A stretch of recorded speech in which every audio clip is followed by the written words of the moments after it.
This is a Squiz podcast. We're your shortcut to being informed. Squiz Kids! It's your daily news fix. Fun, free, fresh. Good morning and welcome to Squiz Kids Today, your fresh take on what's happening in the world around you. I'm Bryce Corbett. It's Tuesday, August 9. In Squiz Kids Today, Aussie triumph at Comm Games. World Dog Surfing Championships. Why junk food and sport don't mix. And Mexico's miniature frogs. That's what's making news, kids style. The lowdown. As the Commonwealth Games in Birmingham drew to a close this morning, with a closing ceremony celebrating all the amazing sporting achievements of the last 11 days, there was a reminder that it's our turn next. 4 elders from the traditional owners of the lands in Victoria, where the 2026 Commonwealth Games will be held, were front and centre at the closing ceremony, handing over a message stick inviting all people of the Commonwealth to walk on country when the Games take place in March in 4 years' time. Have you got your hosting hats on? Good, and especially good if you live in towns like Bendigo, Ballarat, Gippsland or Geelong, which will take centre stage as hosts of the main sporting events at the Comm Games in 2026. Looking back on the Birmingham Games, Australia's team must be feeling pretty chuffed. A convincing gold medal win last night by our men's hockey team, the Kookaburras, which came off the back of a gold rush led by our netball team, the Diamonds, and including gold for the Australian women's cricket team, gold for our men's beach volleyball, 2 golds in the diving, gold in the women's cycling road race, and women's javelin, meant that as a nation, Australia became the first country ever to have won more than 1,000 Commonwealth Games gold medals in the 111 years the Games have been taking place. Here's a fun fact. At the first ever Commonwealth Games in London in 1911, Australia won 2 gold medals, 2 silver and 4 bronze. A little bit different to today's tally.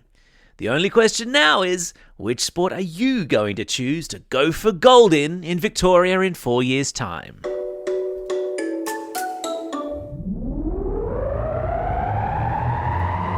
Spin the globe. Each day we give the world globe a spin and find a news story from wherever it stops. And today we've landed in California, in the United States, where some seriously cool dogs have been hanging 10.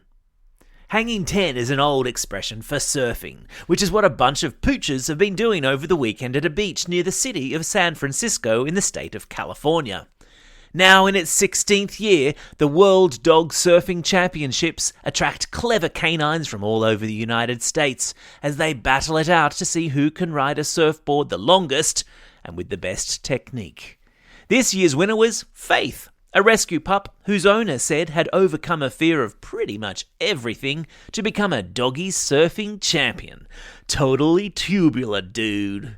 And yes, of course, I've stuck a link to a video of the event in your episode notes. Enjoy.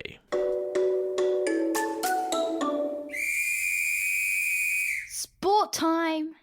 Have you ever noticed when you're watching sport on TV that there are a lot of ads for junk food, and that many sports teams, maybe even your own, are sponsored by fast food companies? Well, a new member of federal parliament in Canberra thinks that sends the wrong message to kids about what it means to be healthy. Before Sophie Scamps was elected to parliament in May, she was a doctor and worried that 1/4 of Australian kids are overweight or obese.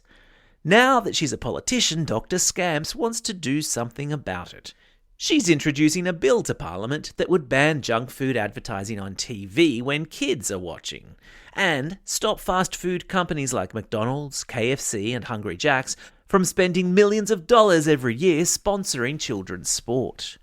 A sponsorship is when a company gives money to a sporting event or a club, and in return they can have their logo on the team uniform or advertising around the grounds, that kind of thing.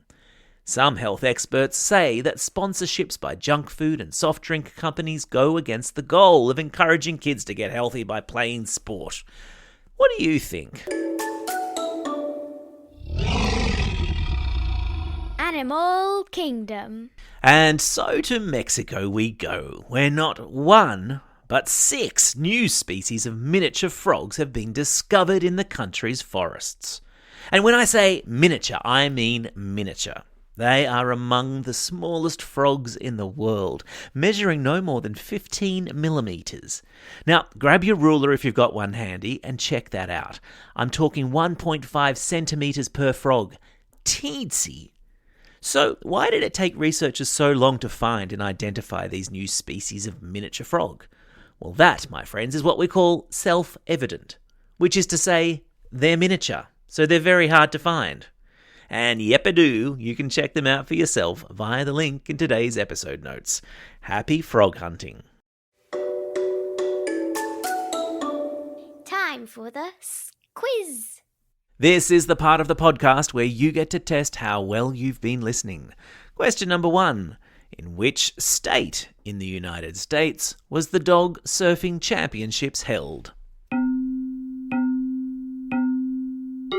That's right, they were held in California. Well done if you got that one. Question number 2. In which country were 6 species of miniature frogs discovered? Yeah, that's right, it was Mexico.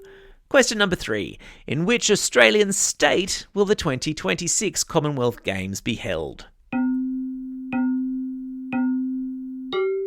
That's right, it's Victoria.